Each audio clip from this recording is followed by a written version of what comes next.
Yes, here we go. Brendan, your future's in doubt. Without a producer who can figure shit out, may I volunteer a demon so fine? A producer free agent, thick by design. Hire Hack Ride, you cauliflower-eared dum-dum.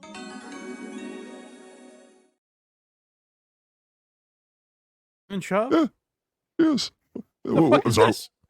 No, I'm just, I use the opportunity to put it out there. You put it out there. No, what do you mean? That's working for the Blind Mike show inside like a Trojan horse. What are you talking about, Mike? Come on. All right. Some strategy. Brendan, hire Hack Ride, please. Yes. Because it's actually a good segue, because apparently he'll just hire anybody and then sneakily fire them after, where he's going to explain in this clip, but there's a controversy on the Fighter and the Kid subreddit where a guy, the premise of the show The Golden Hour is that fans just send in selfie videos of themselves with questions for the guys. And there's a guy that weighed like 450 pounds and he got down to 190 or something. Brendan Schaub flew him out, hung out with him. They had a nice time. And then Brendan Schaub hired him, gave him a job. He was like, I like you, kid. Give him a job. So the kid uprooted his life, moved out there, and then Brendan Schaub had to fire him recently. Now, my argument would be, if the kid's not doing his job, or you can't afford him, like Brendan Schaub's had financial struggles. He just had like $3 million stolen from him in that whole podcast scam that was going on, that Theo Vaughn was a victim of, and a lot of other, Whitney Cummings, I think, a lot of those guys. So Brendan Schaub had to fire this guy. I would say, like, well, that's up to you. You're a businessman. You got to fire him. But Reddit was really going after Brendan. So he caved. He caved to public pressure, apparently. And that's what they're addressing in this clip on The Fighter and the Kid. Okay. You guys want to discuss it now? Oh, yeah, let's talk about it. This, by the way, was a setup thing where their producer is, like, emotional. And Bryan Callen's like, why are you so sad? He's like, I don't know. Do you guys want to... It's just been a tough day around here. Do you guys want to get into it? And they're like, I suppose we should. And it's like, you asked him. Well, of course you knew he was wrong. Why are you setting it up like this? It was very fake already. George. Yeah. Let's talk about George for a sec, guys. So there's been a lot of misinformation. George did not get fired. No. George was asked, you need somebody with more experience in He was asked to get the fuck out. Like, we didn't fire him. We didn't use that word. We just said, pack your trash. We're not paying anymore, and kindly leave. That's a firing. Yeah, good luck on being homeless in L.A. Thick Boy's expanding into different areas. Yeah, when you have, like, full producer. Not a like 22-year-old. No. Right. And so everybody loves George. So what I think you did was offered him a different... Lex, who runs the company... Lex runs CFO. Offered him something else. Correct. You are not a good person for that job to go and even talk to George, because you're very attached to George emotionally. I'm going to speak for Brendan for a second, guys. You're very attached to him. Love George. You're terrible at any kind of comedy, podcasting, fight analysis. I'm going to speak for Brendan because he can't form a thought. Haircuts. Position. This is what Callen is great at, and if you can, folks, find a friend like Bryan Callen, because he will go to bat for Brendan Schaub. Like, defend this guy to the death. I think on some level, Callen probably feels guilty for getting Brendan into stand-up. Yeah. Like, that's kind of on Bryan Callen. He's like, maybe I've fucked this guy's entire life up. Like, by getting him into comedy, he changed the trajectory of his life to where he was like a respected fighter, I think. I don't know the fighting world enough to know not that's sure, true, yeah. But yeah.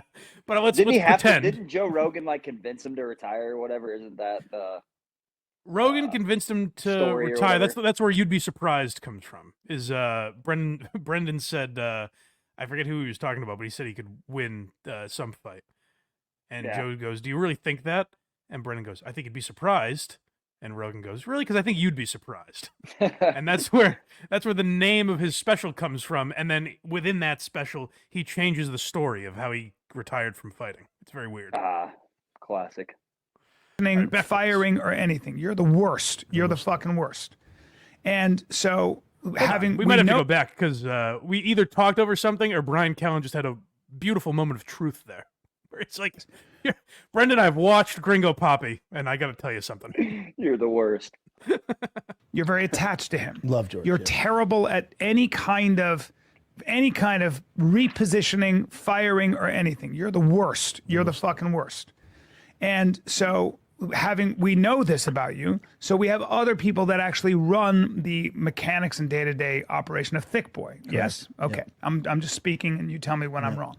So George is somebody. Why is Brian talking like he runs Brendan's company? That's what I mean. This is like. He's like, we know you're terrible at this, so we have someone. He's like Brendan's handler. Like Brendan is special needs, and Brian handles all of his business for him. We have a Master Blaster situation here. It's a weird. Mad Max reference. Brendan is like reference. Brendan is a mogul. All of his businesses are struggling, but he has a lot of irons in the fire. And yet Brian is talking like, Brendan, so we held your hand through this. We have all your handlers are very worried about this. Like everyone's in place to make sure that you don't make any decisions here. So the defense of Brendan Schaub is that you're so incompetent that you have nothing to do with any of these decisions. So why are people blaming you? You know what's crazy about Brendan Schaub? Back in October, he was coming to Dubuque, Iowa at the Comedy Bar, and I was going to host for him the whole weekend. Ooh. And which I'm glad I didn't, because he's like a notorious joke thief, apparently. Okay. So you know why he ended up backing out of the weekend? Because I don't know if you follow him at all. Oh shit. I don't know if you follow him at all. Sorry guys. But he got some new truck and he backed out of the weekend because the truck was ready that weekend. Oh, well, you might have been at the precipice of the start of Toontown. That's his new show. Yeah, I had no idea that was a thing either. So yeah, that must have been right around that time that it was starting up. Actually, Heck Ride, while we're playing this clip, can you find if Toontown is still in existence? Because I haven't doubled back on that in a while. I've never even heard of it. Oh, so he does a car show now that's basically like a ripoff of Pimp My Ride? Oh, hell no.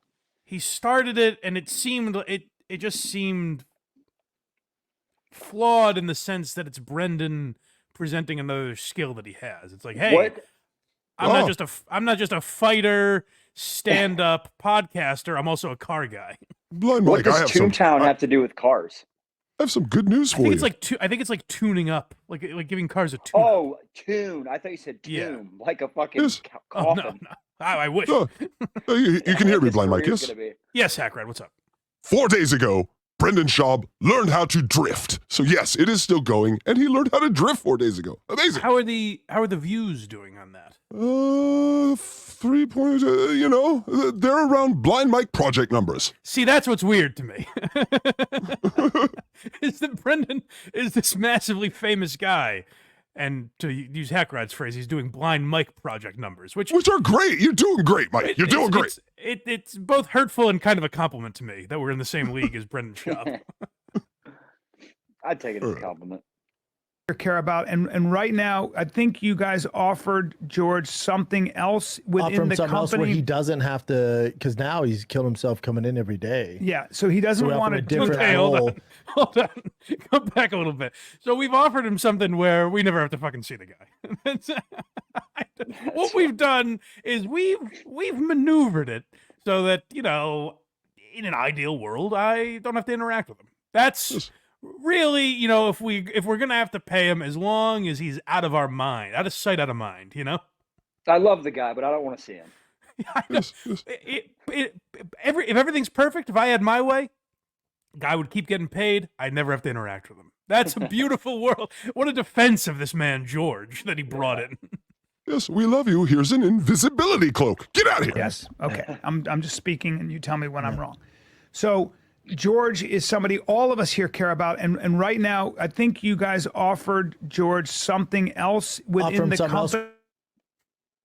Just what the mafia calls a no-show job. We want a different role. His thing was, it's not that he doesn't want to be here, but he has other opportunities, which I also helped him facilitate. Right? Yeah. He has 2 good ones, which I helped him facilitate. Some mixed messages going on here. Brendan's like, listen, the guy, we just can't keep him. We're doing everything we can to hang on to this guy, but he's got so many other irons in the fire. We can't. This guy's so busy. We at Thick Boy Studios just can't hang on to him. And then Bryan Callen admits, well, we're going to find him those opportunities, right? Which Callen is now fucking up by defending Brendan. He's now fucking up Brendan's entire defense here. Yeah, just poking holes in it. I don't know. By the way, what's hilarious about this clip that we're watching is, like, to us, the Blind Mike Project cast and crew, this is just Brendan Schaub fired a guy that was a fan of the show. Doesn't seem that controversial to me. Like, if the guy's not worth the money they're paying him, they have the right to fire him. But this is all the impetus for this clip is all hinged upon Reddit feedback, which is amazing to me. After all these years, Brendan is still responding to that. Like, you gotta, Bappa, listen to me. You gotta get off the Reddit comment. Like, they're never gonna like you. You're not gonna win them over. You can win guys like me over by being a little self-deprecating, but yeah, have fun with it. You know what I mean? Like, what other lane are you gonna go to at this point? Like, obviously, his comedy isn't as respected as he wants it to be. So right, he was on the edge of self-deprecation at Skankfest. I saw. I don't think we ever played the clip, but Jeremiah Watkins' stand up on the spot came out. I did see that. Yep, a couple months ago, and Brendan, like, he was self-deprecating in that. He was pretty good. Now the problem with Brendan is his comedy chops aren't like, just thinking off the cuff, riffing in a scenario like that. He's not great still, so it's not like this crazy hilarious moment that Brendan has, but it is like him being honest for one of the first times in his life. And I think if he framed himself in a way, if he had guys around him that bust his balls, like Tim Dillon or Louis J. Gomez are the two I always think of that would definitely do that with him, then I think that could change his image a little bit. But he's appealing to people that will never like him. Like, they've dug their heels in. And like his comedy fans aren't, your general. I mean, I don't think that they bleed over into actual, comedy. No, they're male bimbos. They're there because Brendan's big and strong, and they like looking at his muscles, and as he they calls think he's them, cool. thick boys. Yeah, the thick boys. The thick boys. I'm a thick boy myself. Hey, you wear it well, Mike. You wear it well. I understand. Like, if those don't work out, he can come back here. That it's always open. I love George. I talked to George probably more than anybody in here besides you. Yeah, and I talk to him too. And we're gonna. I talk to him every day. If I can help him game plan, I said. No, dude, this is what people got to. You know how far Georgie has. This is my conversation with today. Me and him talked in person. You know how far Georgie has come. You got to think about it. I met George when he was 450 pounds on King and the Sting. He sent in a submission because my goal is to get down to 190. You blah blah blah. I'm a thick boy. I said, Georgie, you get down to 190, I'll fly you here live in studio. Year later, calls in, he's 190. I fly him in. He's such a good. If you ever meet George, it seems like what happened is this guy Brendan's like, hey, buddy, George, if you lose 260 pounds, I'll fly you in, fine. And then a year later, George is like, hey, Brendan, I did it, and Brendan's like, fuck. Yeah, I never thought I'd see that guy again. Yeah, you're a bad reader, dude. You're. Emma, give him the presidential suite. He's living like a king. Pounds. On King and the Sting. What's happening here? Sent in a submission because hit the wrong button. Oh, he's StreamYard, you're going to make these bigger. Yeah, so he doesn't want to do that. Role. His thing was, it's not that he doesn't want to be here, but he has other opportunities, which I also helped him facilitate. Right? Yeah, he has two good ones, which I helped him facilitate. So I understand. Like, if those don't work out, he can come back here. That it's always open. I love George. I talked to George probably more than anybody in here besides you. Yeah, and I talk to him too, and we're gonna. I talk to him every day. If I can help him game plan, I said. No, dude, this is what people got to. You know how far Georgie has. This is my conversation with today. Me and him talked in person. You know how far Georgie has come. You got to think about it. I met George when he was 450 We just decided to stunt that growth. On King this is a guy that's come a long way, and I thought, progress be damned, he's at it. Yeah. Hit the bricks, fatso. Let me give you all this momentum, uproot your life, and then I'm just going to make it even worse than it was. Yeah. Hey, listen, every street comes to an end at some point, and you hit a dead end, my friend. Now beat it, pack your trash, and get out of here. And here's a bag of Twinkies. Because my goal is to get down to 190. You blah, blah, blah. I'm a thick boy. I said, Georgie, you get down to 190, I'll fly you here live in studio. Year later, calls in, he's 190. I fly him in. He's such a good. If you ever meet George, you can't help but love the kid. Fly him in here. I love him. I go, dude, come to San Antonio with me. Ever stay in a nice hotel? Never. Cool. It's the first time on a plane too. Fly him to San Antonio. Put him up at our favorite hotel, Hotel Emma. Give him the presidential suite. He's living like a king. Bring him on stage. And then I was like, can't stop here, dude. I'll find a job for you. That's you. That's you. That's me. That's you. If you know, yeah, that's you. Aren't I the greatest guy ever? I said to myself, I did this litany of beautiful things for the man. And then I said, I can't stop here. I'm going to give him a job he's not qualified for. And then rip the rug out from under him in a year. And then pretend I'm not allowed to do that for some reason. Like, Brendan, you're allowed to fire the fucking guy. You hired him on a whim. You made a bad hire, apparently, it seems. And you just have to live with that decision. It's not that big a deal. But listen to fucking Mother Callen jumping in here. But so he went from 0 skills to he can edit now. Yep. He can cut clips. He can do social media. He's But here's the problem with you. Here's the problem with you.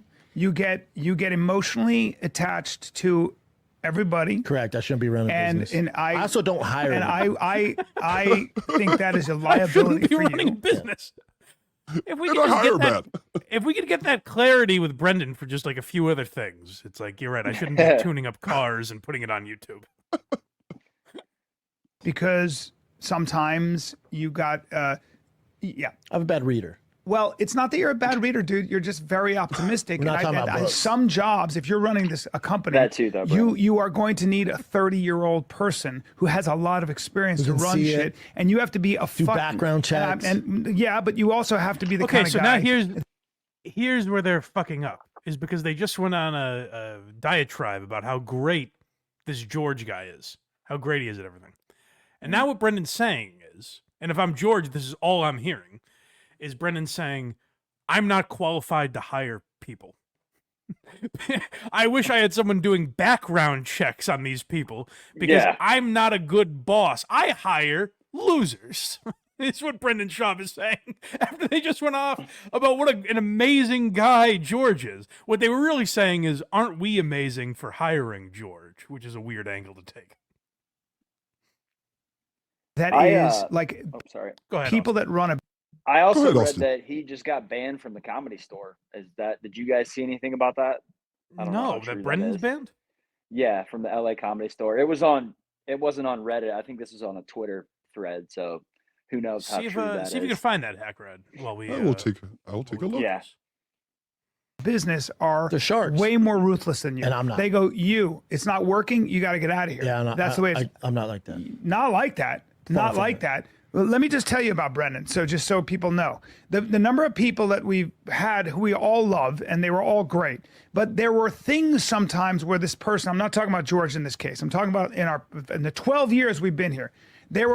I think we've had probably, 8 or 9 real discussions about you calling me and saying, I don't know what to do with this person. They're not doing their job. And it's driving me crazy because I'm paying them George sucks at his job. a fortune. Fucking George sucks at his job. Why can't they fire him? Yeah, this doesn't. Because he lost weight, Mike. Why are they now doing this thing like? Because he's in good shape. They have to George is incredible, and he learned social media, which is a weird thing to be like. This is what this job provided him. Is he learned how to tweet?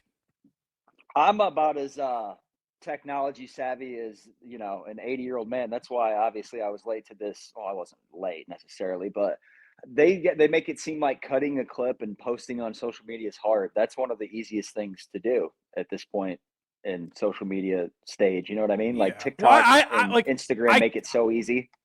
I can't do it. I'm not good at it because of really mostly. I blame my eyes mostly, but that's why Hackride handles that stuff. But I would also say that's why I don't work for a major podcast in that role. I'm not applying to cut clips for shows because I can't do that. So if this George guy didn't know how to do that and that's what he was hired for, that's just that's on them. Why are they acting like, what we need is someone that can hire people that are actually qualified for their jobs. Yeah. It's like that should be you guys. You're running the business. Oh, successful one supposedly too. Like you're on the air. How many episodes a week do they drop? I don't even I think follow them 2. anymore I think at Fighter this and the point. Kid do 2, but Brendan does Fighter like and the 3 or Kid. 4. Insane. Yeah. But it's like it's a weird thing. Like if Hack Ride just reached out to me one day and was like, "I don't know how to cut clips, but I'd love to do them for you," and I was like, "Have you lost weight recently? Then you're in." What's the scale looking like for you? Yeah. No, you gotta lie. That's how I got that job. Yeah, sure, I know how to cut clips. I had no idea. It paid off. Yes. Fortune, and I would be like, okay, and then what would we always say? What would we always say? Finish my sentence. You would go, yeah, but you're not gonna do anything. No, I'd say, and you know what we're gonna do about this? Absolutely nothing. You'd say absolutely nothing because we'd leave them on board for another year at least, right? Until it gets so toxic or they leave or something. Whatever the case, you know, and that's not the way to run a business. No, right? So he's just shitting after they talk about how great this George guy is. They're like, "We've tried to fucking get him out of here, and he won't leave." Like, just be honest. Say we felt guilty. We gave this guy a job out of pity. We feel bad now, but we got to get rid of him. I can't afford to keep him on. Just be honest about what you're doing, Brendan. It's fine. Yeah. If Brendan was just honest about who he was, I think he would win over a lot more people. Oh, he would. Well, like the whole canceling of the show thing that wasn't the only show he canceled. Like in that little run of tours that he was doing around October of 2023. And he wasn't honest about any of them. Like, we all can see your social media. You're going to buy a truck, and then you give another reason. Like, dude, just be honest.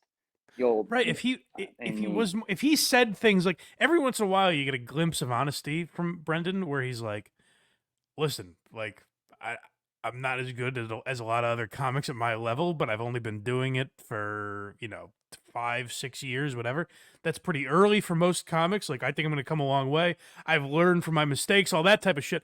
I think that would be endearing to people. But instead we played like the interview he did with Coach HP, our guy, where he's like comparing himself to Louis C.K. and Bill Burr. And he's like, I'm way further along in my career than they were 6 years in. And it's like, the Brendan, for the wrong reasons. Exactly. Absolutely. It's not for your like comedic, your writing or anything like that. No one's ever been like, "Wow, this Brendan Schaub joke, you should hear it." Well, a lot of the guys we talk about, like Opie and Tom Myers and Stuttering John and Matt Reese, I would say even, like, they don't have any self-awareness. And I think Brendan does not have a lot of self-awareness, but I think he's the closest to like breaking. I think he's the closest to being able to see some of his issues and kind of change. Now, the further we go through the years, that seems less and less true. But it's why I started, like, it's why I started the Schaub mob, like people that support Brendan, and just try and get him to fucking understand that there are things that people do like about him, and there are things that people mock, and he should embrace both of those. Yeah, that's what comedy is, embrace your insecurities and bring them to light. But I don't know, man. It doesn't seem like he can articulate that very well. I mean, there's Callen has to do all of it for him. Yeah, that I think it hurts him having Nana Callen step in and defend him at every turn. Yeah, every time, every step of the way. 22-year-old who we all care about, who we want to win, and he will win, and I'll do what I can, to help him gain. But Georgie has a great resume now, his skills. And he's also a great kid. So. And also, when he came in today to tell me. And did a great job here, by the way. He has a great resume. Let's put that on record. Excuse me, Mr. Bezos. Yes, I worked for Brendan Schaub. Would you care to hire me? Thick boy. Gringo Pop. Hello, Netflix. You're familiar with Thick Boy Studios? But he came in today, me and him talked in person. Yes, the company that was scammed out of millions of dollars. That's the one. Yes, I worked there. Tell me, like, if it's going to be a part-time thing, like, I'd rather just go somewhere full-time. I get that, dude. I get that. Love Georgie. Well, that's a win. That's the goal, to go from here.